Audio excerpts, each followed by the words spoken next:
度を遅める、緩める、遅くする、必要以上に劣化させない。この間私ネットを見てて、こういう風に素敵に年を重ねていきたいなって思った人の記事があったんですね。シャロン・ストーンさんがね、60を過ぎて、今まではフィラーをしたりボトックスを打ったりいっぱいやってきたけれども、こういうことはやめたと。自然なね、老化エイジングをね受け入れて、今の自分が一番好きと、今の自分が一番美しいと思う、一番好き、もう人生すごい楽しんでますっていう、そういった記事見たことありますかね。最近いっぱい出てきますよね。いっぱい彼女の写真とともにね、本当に隠さないこうシワとか白髪とか、ああいったすごいセレブの方、全世界中の人が注目する人が、そういう自分の劣化したっていう言い方、私は好きじゃないんですけど、でもそういうのを堂々と晒す、パパラッチとかにも追われていろんな写真を撮られて傷ついた時期もすごいあったと思うんですけど、そういうのを乗り越えてエイジング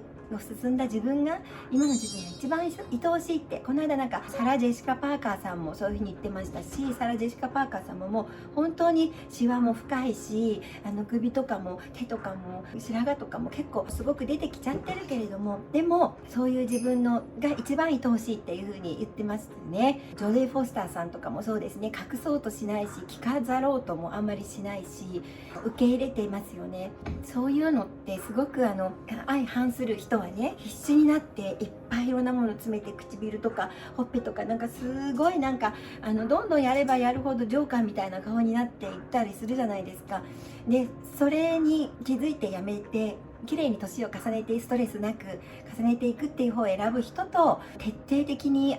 そういった外科的ものでもって一生それと戦っていくっていうふうに決めた人と、生き方は人それぞれですから、何もそれに対してはどうこういうつもりはないんですけど、私はその自然に年を重ねていくっていう方に私は賛成。私の生き方はそっちに近いです。でも自然に年を重ねていくからといって何にもしなくてもいいっていうわけじゃなくて、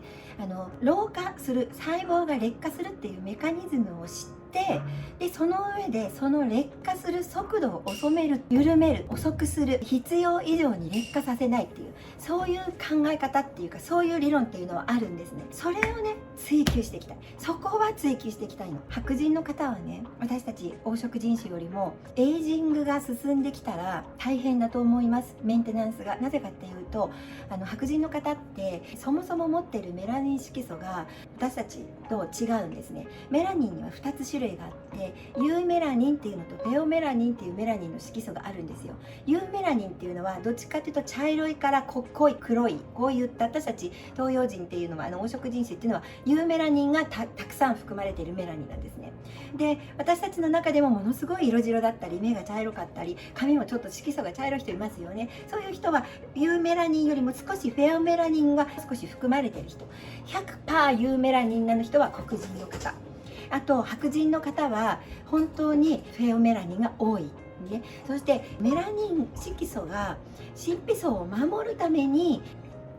ダメージを受けないように下流を出してね、メラノサイトからメラニン色素を出して下を守ろうとしてるんですね。私たちはそもそも天然に色がついてますよね。真っ白じゃない。だから天然的に守られてるんですね。黒人の方っていうのはね、年取ってても結構ツヤツヤしてて、肌にも張りがありますよね。そういう方が一旦シミを作ろうと思えば、ものすごく濃くがっちり濃い真っ暗なシミがバーッとできますよね。モーガン・フリーマンさんとか見ても分かる通りに、すごく濃いシミができますね。ものすごくそういったシミを作りますけど、そうじゃないければシワシワちりめんじわというふうにはあんまりならないんですよね。そこに持ってきた白人の方っていうのは、ある程度本当40代も過ぎてこようものならば本当にシワが入りますね。あれね、神秘層がやっぱり守られてないんですよね。天然的に守られてないんです。だから本当に50代でもなれば本当大変だと思います。メンテナンスがショックだと思います。いやもうちょっとお待ちください。白人の方っていうのはね、本当にある程度年齢を重ねていったらショックだと思います。加速的にね劣化していくっていうのかな。神秘からやっぱりダメージを受けていきますね。若い頃は本当にブロンドで金髪で真っ白ですごい綺麗ですけれども、エイジングには弱いですね。人種的にですね。その点私たちはね、少しそうか守られていく、そこまでエイジングが進まないんですよね。でもそれでもやっぱり加速的に劣化していってしまう人と緩やかな人っていうのはいます。違いは何なんだろうかっていうことです。違いは何なんだろうか。違いはね、老化には2つ曲線があるんですね。老化曲線。一つは自然老化っていう曲線です。もう一つは環境老化っていう曲線です。この2つの曲線に乖離があります。自然老化、なだらかな老化で、これは必ず老化するわけだから、人っていうのは。なのでそれは、ずっと20歳の顔のまんま死ぬ人はいないわけですから、必ず細胞っていうのは劣化していきますよね。そして最後には死んでしまう、機能が止まってしまいますよね。環境老化っていうのはある時からぐっとカーブがきつくなって落ちていくんですね。環境老化ですから、外から受けているものですね、もしくは食べているもの、その細胞を劣化する速度を速めてしまう要因っていうのがあるんですね。その要因を少しでも排除していけば自然老化に近づけるんです。その自然老化に近づくための施策をいっぱい考えたい。それは勉強したいところなんです。それがね、知識じゃないかなって思うので、私たちは手術をして切ったり貼ったりはしない側、この見てくれてる方もそれをしない側、私たちはそれでやっていこうってきっと思ってついてきてくださってるんだと思うんです。だからその方たちにも本当にいい情報を提供したい。環境老化を進める要因っていうものを一つでも排除できるように、努力で排除できるように、これからもずっと研究していきたいんだけれども、それをね、分かったものを全部教えてあげたい。そしてそれをね、100% ね、遂行するのは無理だと思うんです。例えば日差しに当たらない人なんていないし、日焼け止めだって塗って汗かいちゃえば少し取れちゃうし、添加物を取らない食生活なんてもう自分の庭で畑でも持ってて、毎日その畑を無農薬で野菜を作ってそれしか食べないんだったら別ですけど、売ってるものだって食べるわけですからね。なので添加物だって保存料だって酸化防止剤だってやっぱり口に入ってくるわけですよね。それら全てが口に入って体の中に入って、それが悪い影響を及ぼしてたとすれば、それは環境劣化の一つなんです。つけてるものっていうのもその大きな環境老化の要因の一つになるから、それはもう本当に繰り返しお伝えしていきたい。そういうものをつけない方がいいですよっていうことはお伝えしたいですね。でそれでも何でも私ちょっと前のね、昭和20年代30年代のね、60歳って皆さん知ってますか？ちょっとね、私2年前に撮った自分の動画見てこの間笑っちゃったんですけど、ちょっとこの動画もね、興味ある方見てください。私が2年前に撮った動画なんですよ。でまだずっと同じこと言ってるんですけど、60代ね、私あと2年で還暦ですね。あと2年で60歳でも、その昭和30年代の60歳ってね、こんなんだったんですよって、ショックすぎるっていう。もうめっちゃおばあちゃん、歯も全部ないし総白髪で、もうこんなにちっこくなっちゃって、それでもうご飯も一人で食べられなくて人に食べさせてもらってて、もう本当におばあちゃんなんですよ。もう今で言うところの90歳以上だと思う。90歳の人だって今だと若いかもしれないぐらいのね、手塚治虫さんのブラックジャックとかもそうですけどに出てくる60歳ってすごいの。それから見たらなんでしょう、私たちの今のこの50代60代はなんで恵まれてるんだろうって。多分この先20年後はね、もっと若いんじゃないか。何が違うんですかね。そんな人間の DNA なんてさ、そんな変わんないですよ。多分化粧品もなんだかんだ言って進化してきてる。そして紫外線がこんなに悪いってこと昔は知らなかったんだと思う。だから日焼け止めをつけるとかね、そういうことしなかったんだと思う。なんだろう、化粧品のメイクアップの質も悪かったんだと思うってこと。環境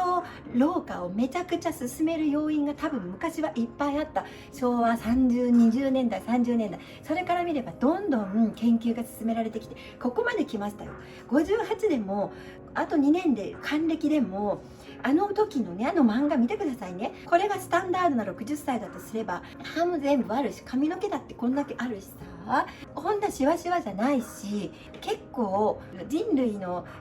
研究はここまで来ましたよっていうぐらい来ましたよね。まだまだいけるはずなんですよ。自然老化に近づけばもっといけるはずなんです。希望が持てますよね。希望が持てるんです。このね、希望をね持ちながらね、環境老化と少しでも排除していくっていうね、で自分の肌と自分の体を少しでも自然老化に近づけるためのね、努力一緒にしていきませんか？この2年前の動画も面白いからですね、ぜひ見てみてください。なんだかんだ言ってね、美容が進化してます。だから今使ってるものが悪い言ってますけど、昔よりは全然マシなはず。でももっとマシなものをつけたいっていう、そういったね、飽くなき挑戦というか、飽くなく探求心を皆さんと一緒にやっていきたいなっていう、楽しいです、こっちの方がと私は思うんです。だからついてきてくださる方はぜひ仲間になって環境老化を促進させているそういった要因を少しでも排除して自然老化に近づける形で人生を生きていきましょうっていう、